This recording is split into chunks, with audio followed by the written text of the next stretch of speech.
Have you ever seen a secret grow legs and walk into the light, loud, bold, and naked? Lagos has seen all kinds of drama. Scandals dressed in agbada, corruption with a smile, and crimes that wear perfume. But this one crawled out of a hospital room and marched straight into the news. Her name was Kemi. She was only 22. A quiet girl from Mushin whose name would soon light up headlines, hashtags, and high tables. Her story didn't begin with press conferences or political deals. It began with pain. In a cold hospital room with flickering lights and the slow, haunting beep of a monitor, Kemi lay still, exhausted, eyes sunken, her belly taut and trembling with life. Then came the cry. One cry. Then another. The nurses stood stunned. Not at the birth, but at the faces of the twin boys now breathing air and rewriting fate. One nurse leaned in and froze. "Huh. See their face," she whispered, barely able to breathe. "This one no photocopy o." "Photocopy of who?" the other nurse asked, eyes narrowing as she turned toward the twins. "You know Sobi Chief Damino face. Google am." And in that moment, the air in the hospital grew heavier than oxygen.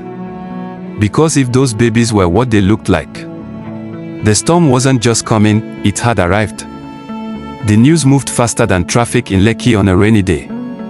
At first, it was a whisper. Then it became a rumble. Then Lagos heard it. And Lagos doesn't sleep when gist is hot. Photos started circulating. Side-by-side comparisons. The chief's sharp nose, the boy's exact brows, that signature curl on the lips. It was uncanny. Unsettling. Unbelievable. But Kemi wasn't looking for fame. She wanted peace. The kind stolen from her one night behind velvet curtains and champagne silence. A night she never consented to. A night Chief Damino would rather forget. But the universe has a funny way of collecting receipts.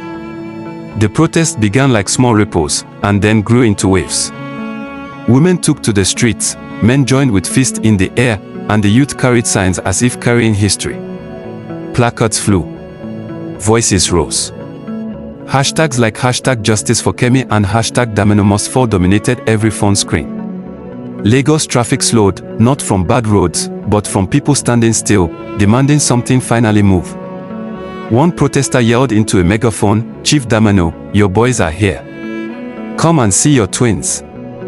Another screamed, "You touch one girl, you touch all of us." But while the city roared, inside a mansion with walls taller than most men's dreams, Chief Damino sat in silence. His living room was a palace, chandeliers dripping crystals, floors shining like wet glass. He sipped whiskey, eyes fixed on the TV screen replaying the protest. "She dey mad," he muttered. "I've never seen that girl before." He waved his hand. "Call Tolu. Tell him to clean this mess. Now." But some stains don't wipe off with money. Because while he plotted silence, another voice was rising. Her name was Coco. Sharp as broken glass. Bold as revolution. She didn't come from wealth, but her presence could silence rooms. She had seen too many girls swallowed by powerful men. But this one felt different. This one felt like the whole wall could crack if you just pushed the right brick. In her tiny office, littered with case files and coffee cups, Coco called her team. "We go after him legally.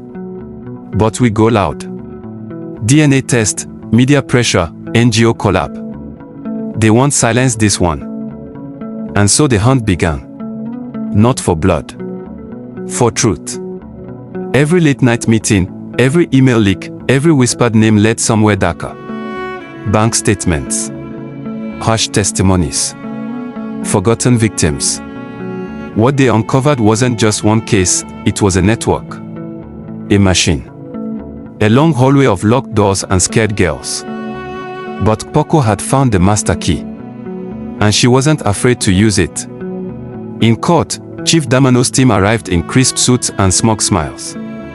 The plan: dismiss the girl. Destroy her credibility. Paint her as a liar, a gold digger, a fame hunter. But then the DNA test came in. Sealed. official. Deadly. Coco held it like a sword and dropped it like a bomb. The twins, she said calmly, are his. That man is their father. The room cracked. Gas flew. Journalists dashed out like a fire drill had started. Chief Damano's jaw clenched so tight his teeth could have turned to powder. His lawyer leaned in, whispering, "Sir, it's confirmed." Damano's face twitched.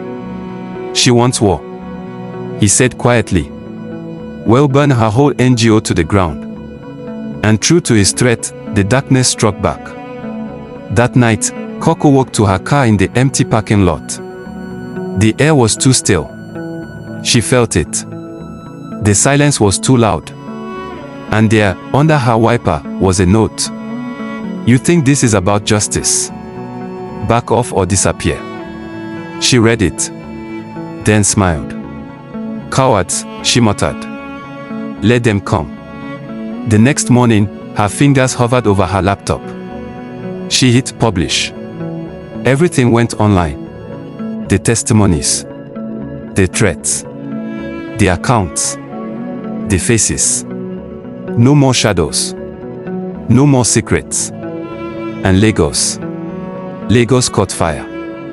At a rally held 2 weeks later, Coco stood on a wooden stage. Behind her sat Kemi, clutching her twins. Around them, a crowd. Thick. Loud. United. "Enough is enough," Coco shouted. "This is not just about Kemi. It's about every woman forced into silence. Every girl told to stay quiet. We are louder now. We are many." The applause could have shaken buildings. Because when the people speak with one voice, the system trembles. That night, as cameras flashed and chants echoed, 2 black jeeps pulled up at Chief Damano's mansion. Policemen emerged. Calm. Firm. He didn't resist. Just straightened his cufflinks and fixed his agbada. But in his eyes, nothing. No fire. No soul. Just the empty weight of a man who built his empire on bones and finally had them rattle. Kemi watched the arrest from her hospital bed. The twins lay beside her. One yawned. One smiled in his sleep. She didn't cry. She didn't speak. But the tear that rolled down her cheek said everything. She didn't just give birth to sons. She gave birth to truth. And in Lagos, truth is the loudest cry of all.